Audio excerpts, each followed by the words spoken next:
আপনারা দেখছেন Benipur news TV channel. আজ জানাবো পশ্চিমবঙ্গ দেশ বিদেশের সব তাজা খবর। আপনি যদি আমাদের চ্যানেলে নতুন হয়ে থাকেন তাহলে চ্যানেলটিকে সাবস্ক্রাইব করুন। তাহলে খবরের শুরুতেই জানিয়ে দিই সংবাদ শিরোনাম। পার্টি অফিস গুড়িয়ে দেব মন্তব্যে ফুঁসছেন বিজেপি কর্মীরা। অভিষেকের ছবিতে জুতোর মালা ডিম। 25 লাখের বদলে মমতা দেন 2 লাখ। 21-এর শহীদ পরিবারকে আর্থিক সাহায্যেও কারচুপির অভিযোগ শুভেন্দুর। ককরোচ দলের সংসদ অভিযানে পুলিশের লাঠি, কাঁদানে গ্যাস। শেষে নাড্ডার সঙ্গে বৈঠকে 3 দাবি। 21শে জুলাই কমিশনের রিপোর্ট বিধানসভায় পেশ মুখ্যমন্ত্রীর। মমতাকে বিশ্বাসঘাতক বলে শহীদ পরিবারদের ক্ষতিপূরণ। মমতার বাঙালি লাইনে বড় কোপ শুভেন্দুর। গুজরাতি শাহের অনুরোধে 1 সেপ্টেম্বর থেকে সরকারি স্তরে দরকারি বাংলা।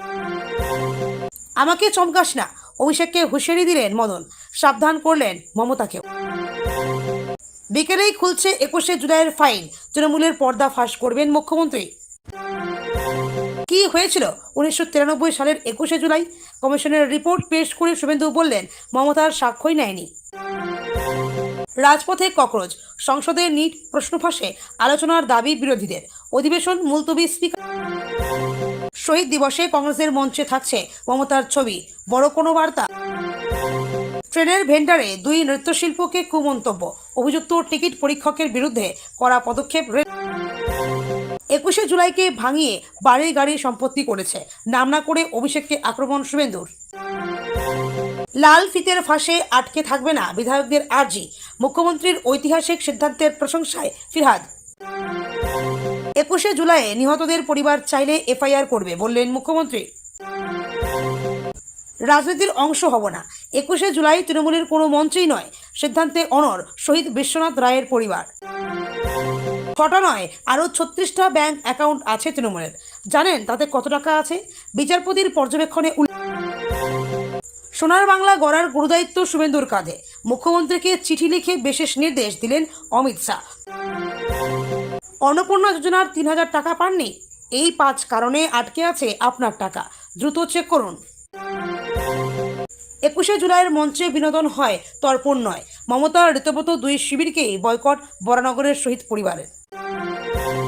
অভিষেক, মদন মিত্র এবং কুণাল ঘোষের মধ্যে কথা। 12 দিন আগে আমিও কুণাল ঘোষ গিয়েছিলাম। এবার সেই কথোপকথন ফাঁস করলেন নেতা।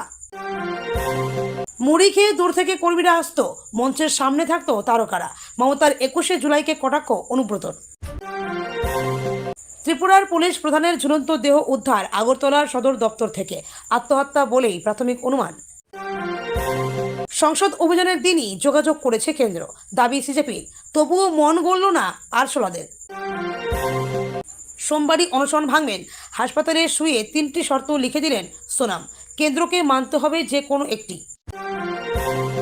হাত পা বাঁধা অবস্থায় নদী থেকে বিজেপি কর্মীর মৃতদেহ উদ্ধার, চাঞ্চল্য নওদায়। বিধায়কদের দাদাগিরি নয়, কাজের চাপ। 7 দিনে জবাবদিহি বাধ্যতামূলক করলেন মুখ্যমন্ত্রী শুভেন্দু। এতক্ষণ শুনছিলেন সংবাদ শিরোনাম, এবার শুনে নিন বিস্তারিত খবর। পার্টি অফিস গুড়িয়ে দেব মন্তব্যে উত্তেজনা, বিজেপি কর্মীদের বিক্ষোভ। পশ্চিমবঙ্গের সাম্প্রতিক রাজনৈতিক পরিস্থিতিতে আবারও উত্তেজনা বাড়িয়েছে তৃণমূল নেতা অভিষেক বন্দ্যোপাধ্যায়ের একটি মন্তব্য। অভিযোগ, তিনি দলীয় কর্মীদের উদ্দেশ্যে কড়া বার্তা দিতে গিয়ে পার্টি অফিস গুড়িয়ে দেব ধরনের মন্তব্য করেন, যা বিরোধী শিবিরের তীব্র প্রতিক্রিয়ার সৃষ্টি করেছে। এই মন্তব্য প্রকাশ্যে আসতেই বিজেপির কর্মীদের মধ্যে ক্ষোভ ছড়িয়ে পড়ে এবং বিভিন্ন জায়গায় প্রতিবাদ শুরু হয়। বিজেপি কর্মীরা অভিষেকের এই মন্তব্যকে গণতন্ত্র বিরোধী বলে আখ্যা দিয়েছে। অনেক জায়গায় তার ছবিতে জুতোর মালা পরানো হয় এবং ডিম ছোড়া হয় বলে অভিযোগ উঠেছে। এর মাধ্যমে বিজেপি কর্মীরা তাদের ক্ষোভ প্রকাশ করে এবং তৃণমূলের বিরুদ্ধে আক্রমণাত্মক সুর নেয়।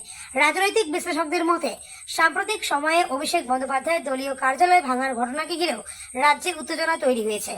প্রশাসনের তরফে এই কার্যালয়টি বেআইনি নির্মাণ বলে দাবি করা হলেও তৃণমূল এটিকে রাজনৈতিক প্রতিহিংসা বলে অভিযোগ করেছে। এই প্রেক্ষাপটে তার মন্তব্যকে কেন্দ্র করে নতুন করে সংঘাতের পরিস্থিতি তৈরি হয়েছে। তৃণমূলের পক্ষ থেকে বলা হয়েছে, বক্তব্য বিকৃত করা হচ্ছে এবং রাজনৈতিক উদ্দেশ্যেই এই বিতর্ক তৈরি করা হচ্ছে। অন্যদিকে বিজেপির দাবি করছে, শাসক দলের নেতারা বিরোধীদের ভয় দেখাতে চাইছেন। ফলে 2 দলের মধ্যে রাজনৈতিক সংঘাত আরও তীব্র হওয়ার সম্ভাবনা তৈরি হয়েছে। রাজ্যে কারচুপি অভিযোগ, মুখ্যমন্ত্রীকে নিশানা। 21শে জুলাই শহীদ দিবসকে কেন্দ্র করে আর্থিক সাহায্য বিতরণ নিয়ে নতুন বিতর্ক শুরু হয়েছে। বিরোধী দলনেতা শুভেন্দু অধিকারীর অভিযোগ, শহীদ পরিবারদের জন্য ঘোষিত 25 লক্ষ টাকার পরিবর্তে বাস্তবে মাত্র 2 লক্ষ টাকা দেওয়া হচ্ছে। তিনি এই ঘটনাকে সরাসরি কারচুপি বলে দাবি করেছেন। শুভেন্দু অধিকারীর মতে সরকার ঘোষণার সময় বড় অঙ্কের প্রতিশ্রুতি দিলেও বাস্তবে সেই টাকা পুরোপুরি দেওয়া হচ্ছে না। তিনি প্রশ্ন তুলেছেন, বাকি অর্থ কোথায় যাচ্ছে এবং কেন পরিবারগুলিকে সম্পূর্ণ সাহায্য দেওয়া হচ্ছে না। এই অভিযোগ সামনে আসতেই রাজনৈতিক মহলে তীব্র প্রতিক্রিয়া দেখা দিয়েছে। তৃণমূল কংগ্রেস অবশ্য এই অভিযোগ সম্পূর্ণ অস্বীকার করেছে। তাদের দাবি, সরকার নিয়ম মেনেই আর্থিক সাহায্য প্রদান করছে এবং বিরোধীরা রাজনৈতিক উদ্দেশ্যে ভুল তথ্য ছড়াচ্ছে। দলীয় কর্মীদের মতে শহীদ পরিবারদের সম্মান ও সহায়তা দেওয়ার ক্ষেত্রে কোনো রকম অনিয়ম হয়নি। এই ইস্যুতে সাধারণ মানুষের মধ্যেও বিভ্রান্তি তৈরি হয়েছে। বিশেষ করে যেসব পরিবার এই সাহায্যের আওতায় রয়েছে তারা প্রকৃতপক্ষে কত টাকা পাচ্ছে তা নিয়ে প্রশ্ন উঠছে। রাজনৈতিক বিশ্লেষকদের মতে 21শে জুলাইয়ের মতো আবেগঘন দিনকে কেন্দ্র করে এই ধরনের অভিযোগ সামনে আসা রাজ্যের রাজনৈতিক উত্তাপ আরো বাড়াবে। ফলে এই বিষয়টি শুধু একমাত্র আর্থিক সাহায্যের প্রশ্নে সীমাবদ্ধ না থেকে রাজনৈতিক সংঘর্ষের অন্যতম বড় ইস্যু হয়ে উঠেছে। সংসদ অভিযানে পুলিশের লাঠিচার্জ, সিজেপির 3 দফা দাবি। রাজনৈতিক অস্থিরতার মধ্যে ককরোচ নামে পরিচিত একটি সংগঠনের সংসদ অভিযানে উত্তেজনা ছড়ায়। অভিযোগ, দিল্লিতে এই কর্মসূচির সময় পুলিশ লাঠিচার্জ করে এবং কাঁদানে গ্যাস ব্যবহার করে ভিড় নিয়ন্ত্রণের চেষ্টা করে। এতে বেশ কিছু কর্মী আহত হয়েছেন বলে দাবি করা হয়েছে। এই ঘটনার পর পরিস্থিতি আরো উত্তপ্ত হয়ে ওঠে। আন্দোলনকারীরা পুলিশের বিরুদ্ধে অতিরিক্ত বল প্রয়োগের অভিযোগ তোলে। অন্যদিকে পুলিশের দাবি, পরিস্থিতি নিয়ন্ত্রণের বাইরে চলে যাচ্ছিল, তাই আইন শৃঙ্খলা বজায় রাখতে এই পদক্ষেপ নেওয়া হয়। পরবর্তীতে আন্দোলনকারীদের একটি প্রতিনিধি দল বিজেপির সর্বভারতীয় সভাপতি জেপি নাড্ডার সঙ্গে বৈঠক করে। সেই বৈঠকে তারা 3 দফা দাবি তুলে ধরে। এই দাবিগুলির মধ্যে রয়েছে আন্দোলনের ওপর পুলিশের হস্তক্ষেপের তদন্ত, আটক কর্মীদের মুক্তি এবং ভবিষ্যতে শান্তিপূর্ণ আন্দোলনের নিশ্চয়তা। রাজনৈতিক মহলে এই ঘটনাকে কেন্দ্র করে বিভিন্ন প্রতিক্রিয়া দেখা গেছে। বিরোধীরা এটিকে গণতান্ত্রিক অধিকারের ওপর আঘাত বলে দাবি করেছে। অন্যদিকে শাসক দল বলছে আইন শৃঙ্খলা বজায় রাখা পুলিশের দায়িত্ব।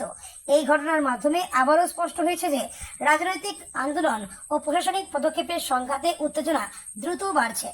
বিশেষজ্ঞদের মতে আগামী দিনে এই ধরনের সংঘর্ষ আরো বাড়তে পারে যদি সংলাপের মাধ্যমে সমাধান না খোঁজা হয়। 21শে জুলাই কমিশন রিপোর্ট বিধানসভায়, বিশ্বাসঘাতক তকমা ঘিরে বিতর্ক। রাজনীতিতে বড়সড় চাঞ্চল্য তৈরি হয়েছে 21শে জুলাইয়ের ঐতিহাসিক পুলিশ গুলিকাণ্ডের তদন্ত রিপোর্ট বিধানসভায় পেশ হওয়াকে কেন্দ্র করে। মুখ্যমন্ত্রী শুভেন্দু অধিকারী এই কমিশন রিপোর্ট পেশ করে আগের সরকারের ভূমিকা নিয়ে একাধিক প্রশ্ন তোলেন। রিপোর্টে 1993 সালের ঘটনায় পুলিশের গুলি চালানোকে অপ্রয়োজনীয় ও উস্কানিমূলক বলে উল্লেখ করা হয়েছে বলে জানা গেছে। বিধানসভায় বক্তব্য রাখতে গিয়ে মুখ্যমন্ত্রী সরাসরি নাম না করলেও ইঙ্গিতপূর্ণভাবে মমতা বন্দ্যোপাধ্যায়কে নিশানা করেন। তার দাবি, শহীদদের আবেগকে ব্যবহার করে দীর্ঘদিন রাজনীতি করা হলেও প্রকৃত শহীদ পরিবারগুলি ন্যায্য সম্মান ও ক্ষতিপূরণ পায়নি। সরকারের পক্ষ থেকে জানানো হয়েছে নতুন করে ক্ষতিগ্রস্ত পরিবারগুলিকে আবেদন করতে বলা হবে এবং কমিশনের সুপারিশ অনুযায়ী ক্ষতিপূরণ দেওয়া হবে। এই ঘোষণা সামনে আসতেই রাজনৈতিক বিতর্ক তুঙ্গে ওঠে। তৃণমূল এই অভিযোগকে রাজনৈতিক প্রতিহিংসা বলে দাবি করেছে।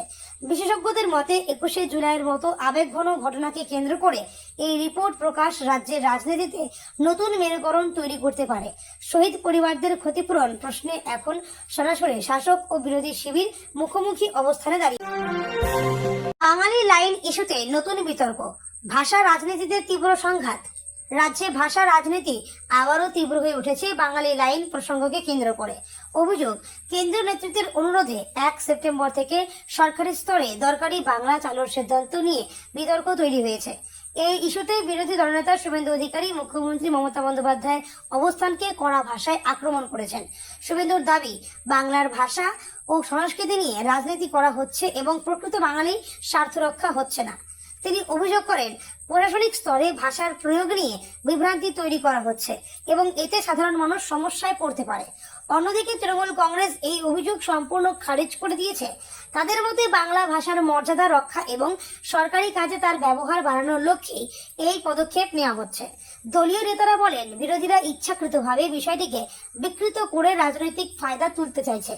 রাজনৈতিক পর্যবেক্ষকদের মতে ভাষা ইস্যু পশ্চিমবঙ্গের রাজনীতিতে অত্যন্ত সংবেদনশীল।